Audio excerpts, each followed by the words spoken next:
নমস্কাৰ বন্ধুসকল আপোনালোক আটাইকে ডুৱাফিন টিপছলৈ স্বাগতম জনাইছো। আজিৰ তাৰিখত হয়তো এনেকুৱা খুব কম সংখ্যক অভিভাৱক আৰু ছাত্ৰ-ছাত্ৰী আছে যিসকলে উচ্চ শিক্ষাৰ মূল্য বুজি নাপায়। কিন্তু বৰ্তমান আমাৰ দেশত উচ্চ শিক্ষা লাভ কৰাটো অত্যাধিক ব্যয়বহুল হৈ পৰিছে। কোনো ছাত্ৰ-ছাত্ৰীয়ে যাতে টকাৰ অভাৱত উচ্চ শিক্ষা সম্পূৰ্ণ কৰাৰ বাধাৰ সৃষ্টি নহয় তাৰ বাবে বেংকবোৰে এডুকেশ্যন লোনৰ সুবিধা প্ৰদান কৰিছে। বেংকে দেশ আৰু বিদেশৰ যিকোনো স্বীকৃতিপ্ৰাপ্ত অনুষ্ঠানত পঢ়াৰ বাবে ছাত্ৰ-ছাত্ৰীয়ে প্ৰফেশনেল কোৰ্স কৰাৰ বাবে 20 লাখ পৰ্যন্ত ঋণ ছাত্ৰ-ছাত্ৰীক এডুকেশ্যন লোন হিচাপে প্ৰদান কৰে। আজিৰ এই ভিডিঅ'টোত আমি আলোচনা কৰিম আমাৰ অসমত কোন প্ৰতিষ্ঠানে এডুকেশ্যন লোন প্ৰদান কৰে, কি ডকুমেন্টছৰ প্ৰয়োজন, ইয়াৰ ইন্টাৰেষ্ট ৰেট কি, আৰু অসম চৰকাৰ আৰু কেন্দ্ৰীয় চৰকাৰে এই এডুকেশ্যন লোনৰ বাবে কিবা সাবসিডি স্কিম ৰাখিছে না নাই এই সকলোবোৰ কথা আজিৰ এই ভিডিঅ'টোত আলোচনা কৰা হৈছে। তো আশা কৰোঁ আপোনালোকে স্কিপ নকৰাকৈ ভিডিঅ'টো শেষলৈকে চাব। যদি ভিডিঅ'টো ভাল লাগে ভিডিঅ'টো লাইক শ্বেয়াৰ কৰিব আৰু অনুগ্ৰহ কৰি আমাৰ চেনেলটো সাবস্ক্ৰাইব কৰি ৰাখিব।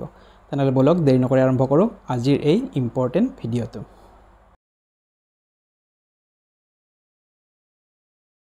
অসমত এডুকেশ্যন লোন প্ৰদান কৰাৰ বাবে বহুকেইটা বিশ্বাসযোগ্য প্ৰতিষ্ঠান আছে। ইয়াৰ ভিতৰত হৈছে state bank of India, Punjab national bank, Canara bank, Assam Gramin Vikash bank, UCO bank, central bank of India আৰু প্ৰাইভেট বেংকবিলাকৰ ভিতৰত আছে HDFC বেংক, ICICI বেংক আৰু এক্সিছ বেংক আদিত অতি সহজে এডুকেশ্যন লোনৰ বাবে আবেদন কৰি এই লোন লাভ কৰিব পাৰি। এডুকেশ্যন লোন পোৱাৰ বাবে ইলিজিবিলিটি ক্ৰাইটেৰিয়া অৰ্থাৎ যোগ্যতা হৈছে আবেদনকাৰীজন মানে ছাত্ৰ-ছাত্ৰীগৰাকী ভাৰতীয় নাগৰিক হ'ব লাগিব, যিকোনো স্বীকৃতিপ্ৰাপ্ত শিক্ষা প্ৰতিষ্ঠানত ভৰ্তি হ'ব লাগিব আৰু কোৰ্সবিলাকৰ ভিতৰত হৈছে UG অৰ্থাৎ আণ্ডাৰ গ্ৰেজুৱেট, PG অৰ্থাৎ পোষ্ট গ্ৰেজুৱেট, ডিপ্ল'মা কোৰ্স বা যিকোনো প্ৰফেশনেল কোৰ্সত এডমিশ্যন লোৱা হ'ব লাগিব। এই লোনৰ বাবে কোবৰুৱাৰ হিচাপে থাকিব ছাত্ৰ-ছাত্ৰীৰ পিতৃ-মাতৃ বা লিগেল গাৰ্জেন। ছাত্ৰ-ছাত্ৰীসকলে উচ্চ শিক্ষাৰ বাবে এডুকেশ্যন লোন পোৱাৰ পৰিমাণ হৈছে যদি দেশৰ ভিতৰত ছাত্ৰ-ছাত্ৰীগৰাকীয়ে পঢ়িব বিচাৰে তেনেহ'লে 10 লাখ পৰ্যন্ত লোন বেংকৰ পৰা ছাত্ৰ-ছাত্ৰীগৰাকীয়ে লাভ কৰে, আৰু যদি বিদেশত পঢ়িব বিচাৰে তেনেহ'লে বেংকে 20 লাখ পৰ্যন্ত লোন প্ৰদান কৰে।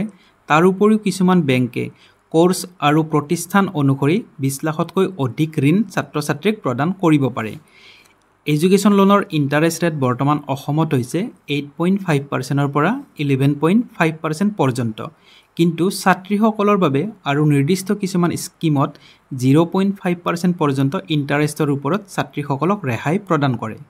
সাধাৰণতে এডুকেশ্যন লোনৰ ক্ষেত্ৰত 4 লাখ পৰ্যন্ত লোন ল'লে এই লোনৰ বাবে কোনো ধৰণৰ কলাটেৰেল বা সিকিউৰিটিৰ প্ৰয়োজন নাথাকে, কিন্তু 4 লাখ টকাৰ ওপৰত লোন ল'লে গেৰেণ্টাৰ বা সিকিউৰিটিৰ প্ৰয়োজন হ'ব পাৰে। এই লোন ৰিপেমেণ্ট কিদৰে কৰিব? এই লোন ৰিপেমেণ্ট কৰাৰ পদ্ধতি হৈছে কোৰ্স শেষ হোৱাৰ পিছত 1 বছৰৰ মৰেটৰিয়াম পিৰিয়ড থাকে। তাৰ পিছত 5 পৰা 15 বছৰৰ ভিতৰত এই লোন বেংকক ঘূৰাই দিব লাগে। এডুকেশ্যন লোন এপ্লাই কৰাৰ বাবে প্ৰয়োজনীয় ডকুমেণ্টছবোৰ হৈছে যিকোনো স্বীকৃতিপ্ৰাপ্ত শিক্ষা অনুষ্ঠানত এডমিশ্যন পোৱা এডমিশ্যন লেটাৰখন, সেই শিক্ষা অনুষ্ঠানৰ ফিজ ষ্ট্ৰাকচাৰ, ষ্টুডেণ্টৰ ID, পেন কাৰ্ড আৰু আধাৰ কাৰ্ড, পেৰেণ্ট বা গাৰ্জেনৰ ID আৰু এড্ৰেছ প্ৰুফ, ইনকাম প্ৰুফ বা ITR আৰু পাছপৰ্ট সাইজৰ ফটো। এতিয়া আবেদন কেনেকৈ কৰিব? আবেদন কৰাৰ দুটা পদ্ধতি আছে, এটা অনলাইন পদ্ধতি আৰু এটা হৈছে অফলাইন পদ্ধতি। অনলাইন পদ্ধতিত এই লোন আবেদন কৰিবৰ বাবে SBI হওক বা PNB হওক যিকোনো বেংকৰ অফিচিয়েল ৱেবছাইটত গৈ পোনপটীয়াকৈ এপ্লাই কৰিব পাৰি, অথবা বিদ্যালক্ষ্মী পৰ্টেলৰ ৱেবছাইট vidyalakshmi.co.in ত গৈ একে সময়তে একাধিক বেংকত আবেদন কৰিব পাৰি। আৰু অফলাইন আবেদন কৰাৰ পদ্ধতি হৈছে আপোনাৰ ওচৰৰ যিকোনো বেংকৰ শাখাত গৈ এডুকেশ্যন লোনৰ ফৰ্ম লৈ সেই ফৰ্ম পূৰ কৰি প্ৰয়োজনীয় ডকুমেণ্টছ তাত জমা দিব লাগিব। তাৰপিছত বেংকৰ কৰ্তৃপক্ষই আপোনাৰ আবেদন পৰীক্ষা কৰিব আৰু আপুনি যদি যোগ্য হয় তেনেহ'লে বেংকে আপোনাক লোনৰ বাবে অনুমোদন প্ৰদান কৰিব। এডুকেশ্যন লোনৰ বাবে গভৰ্ণমেণ্টৰ ফালৰ পৰা কিবা সাবসিডি স্কিম আছে নেকি?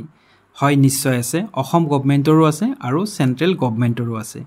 এডুকেশ্যন লোনৰ বাবে সাবসিডি স্কিম চেণ্ট্ৰেল গভৰ্ণমেণ্টৰ হৈছে central scheme for interest subsidy অৰ্থাৎ CSIS।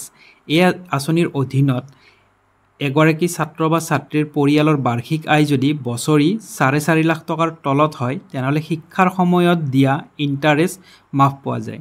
তাৰ উপৰিও অসম গভৰ্ণমেণ্টৰ সাবসিডি স্কিমত কিছু বিশেষ কোৰ্স বা কিছুমান বিশেষ ইনষ্টিটিউটৰ বাবে অসম চৰকাৰে আৰ্থিকভাৱে ধনৰ সহায় কৰে আৰু তাৰ উপৰিও ইন্টাৰেষ্টৰ ওপৰতো ৰেহাই প্ৰদান কৰে এডুকেশ্যন লোন লোৱাৰ আগতে কেইটামান গুৰুত্বপূৰ্ণ দিশত মন কৰিব লাগে আৰু সেই দিশকেইটা হৈছে লোন এপ্লাই কৰাৰ আগতে এইটো জানি ল'ব যে আপুনি কি কোৰ্সত এডমিশন লৈছে আৰু কোনখন প্ৰতিষ্ঠানত এডমিশন লৈছে আপুনি এডমিশন লোৱা কোৰ্স বা প্ৰতিষ্ঠানৰ বাবে বেংকে লোন প্ৰদান কৰে নে নকৰে তাৰ পিছত ৰিপেমেন্ট কেপাসিটি আৰু কোবৰুৱাৰৰ ইনকাম নিশ্চিত কৰিব যে আপুনি টকাটো ঘূৰাব পাৰিব ইন্টাৰেষ্ট ৰেট আৰু প্ৰসেসিং ফিজ তুলনা কৰি চাব বেলেগ বেংকত যিটো বেংকত আপুনি আটাইতকৈ বেছি লাভ পাব সেইটো বেংকে আপুনি লোন লোৱাৰ বাবে বাছনি কৰিব তো বন্ধুসকল আশা কৰোঁ আজিৰ এই ভিডিঅ'টোৰ জৰিয়তে আপোনালোকে এডুকেশ্যন লোন সম্পৰ্কে সকলোবোৰ তথ্য লাভ কৰিবলৈ সক্ষম হৈছে তাৰ উপৰিও